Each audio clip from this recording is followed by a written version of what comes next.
Good morning, guys. I'm gonna be working on a desk. Welcome to another episode of the Cabin Build series. In this episode we finally show you how we built our wall floating plywood desk. A piece of furniture that has been a great success since the first time we showed it in a picture. We also take you with us to the beach. You just won't believe how stunning this paradise is. Enjoy this one.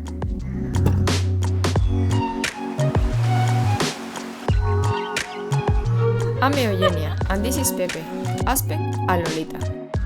We are an architect and a designer that moved to the countryside to self-build our new home. After traveling for a year in our self-converted campervan, we decided to settle in. Looking to live a simpler life, grow our own organic food, and build our house, let us here. Thank you for watching, liking, and subscribing. Hi guys, good morning. Today's video is sponsored by Skillshare, but more on that later in the video. Good morning, guys. I'm gonna be working on a desk because this is actually an outdoor table that we are just using in the inside for our screen and laptop while we build the final desk. It's going to be a desk hanging from the wall. You won't see the outlets, they will be hidden by the table. So the idea is to have a hanging table over here that has a pull-out drawer where the mouse and keyboard is going to be, and to have a wall-mounted monitor here. It won't be this monitor, this is the one I use for my laptop, so we got a new one for Eugenia. So yeah, that's what I'm doing now. I'm trying to figure out what's the best design for everything in order to have the smallest space as possible, you know, to have the smaller as possible when it's closed, but also that is very comfortable while you're using it. I don't know if you remember, but we left a metal track from stud to stud because we knew that we will be hanging this table here.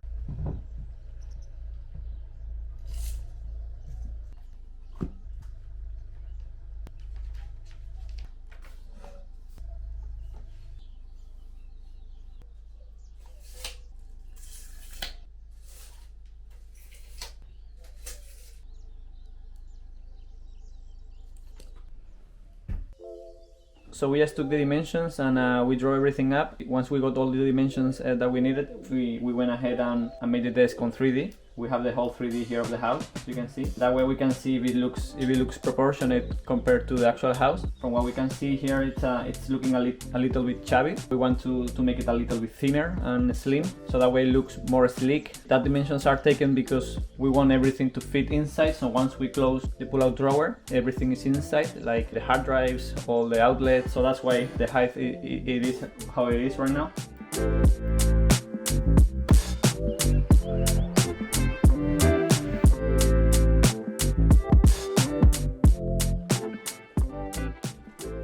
This is the plywood that we're gonna be using for the desk. It's 21mm thick, which is around 7/8 of an inch. It's very heavy and nice, and we have been keeping it from a different project. It's actually coming from the van when we did the wall of the van.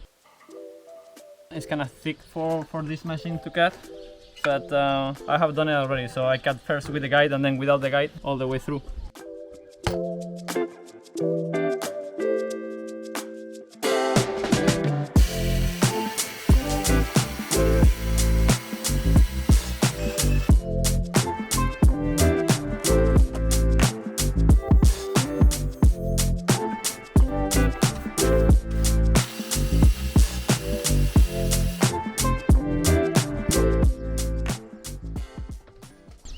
So this is the top of the desk. So this is the dimension of the actual table, and then the screen will be here, and we will have a pull-out drawer like this.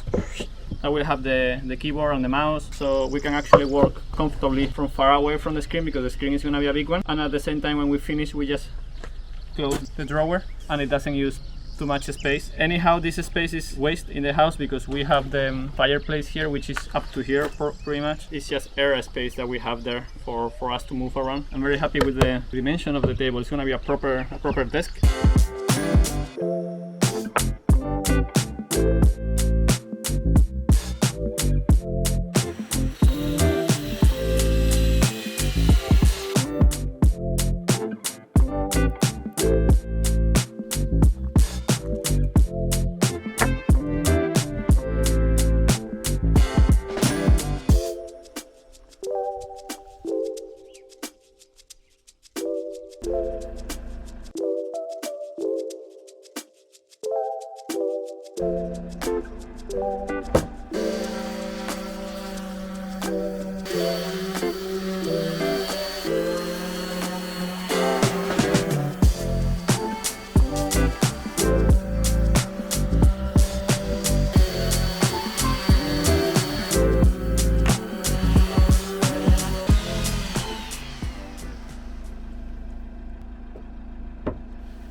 Okay, so now that we have this is all done and nice, I'm gonna add 3 squares of the same material, one here, one in the middle, and one here. And we know that if we screw here on the top, we will be screwing to the metal reinforcement. And also I know that right in the middle there is another vertical stud. So with this square here, I'm gonna be screwing to the reinforcement here and to the vertical stud in the middle.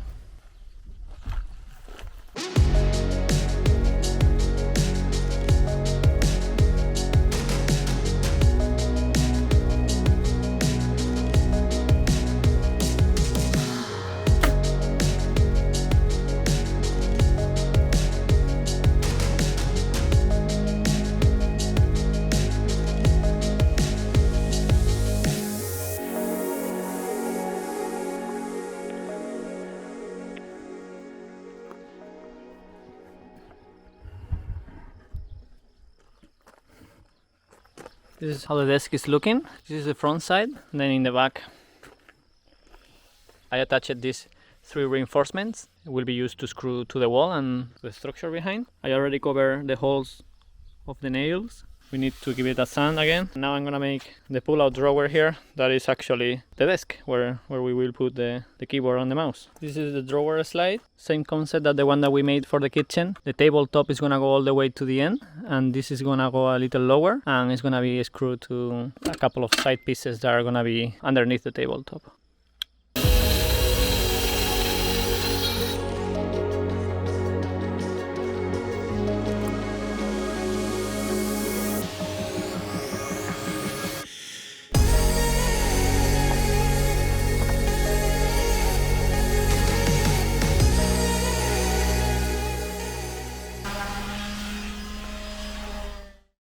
So now I have the tabletop is facing down, and this is the front of it. I need to locate these pieces exactly where they have to be, because these pieces is where the drawer slide is gonna go. So in order to know where to put them, it's easy. This drawer slide thickness is kind of hard to measure, but 1.2.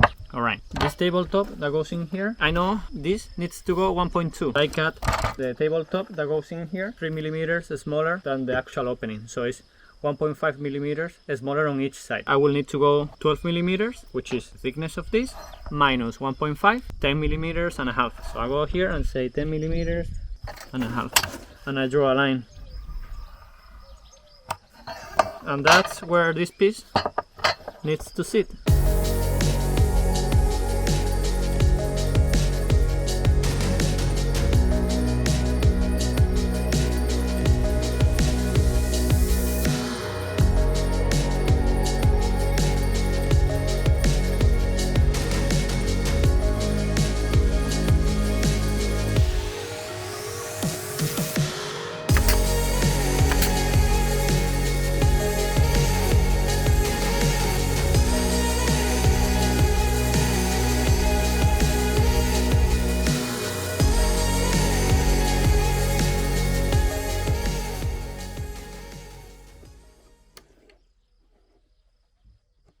Many of you have been asking about this floating desk, after it appeared in several pictures. So we decided to have the plans with all the dimensions, CAD plans, and a step-by-step do-it-yourself guide available, so you can build it yourself for your house, office, or a studio, in centimeters and in inches, and for only €9.99, around $12 US. We'll leave a link to it in the description below.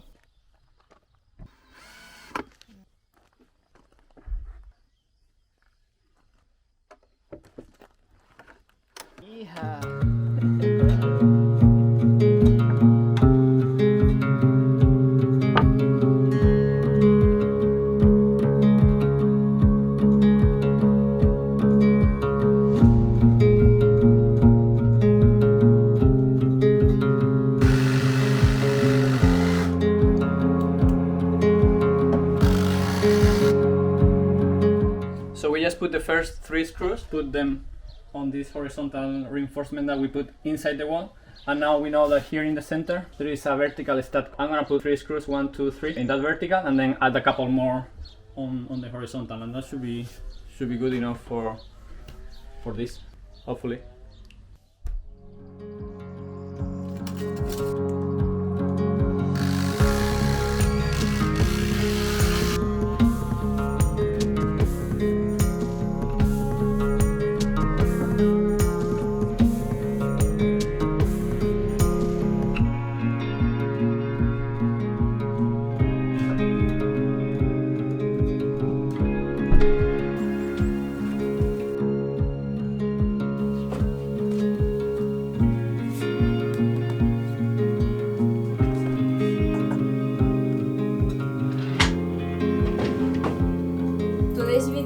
sponsored by Skillshare. Skillshare is an online learning community with thousands of inspiring classes for creators. Explore new skills, deepen existing passions, and get lost in creativity, from photography, finance, marketing, to productivity. We personally love the Finding Fulfillment Using Pivots to Power Your Creative Career by Emma Gammon. She gives you the tools and tips to start and map out your own pivots, also on time management and financial planning, which we believe are key when taking the next big step in your life. Skillshare is curated specifically for learning, meaning there are no ads, and they are always launching new premium classes, so you can stay focused and follow wherever your creativity takes you. The first 1,000 of you to use the link in the description box will get a 1-month free trial of Skillshare Premium. And now, let's go to the beach.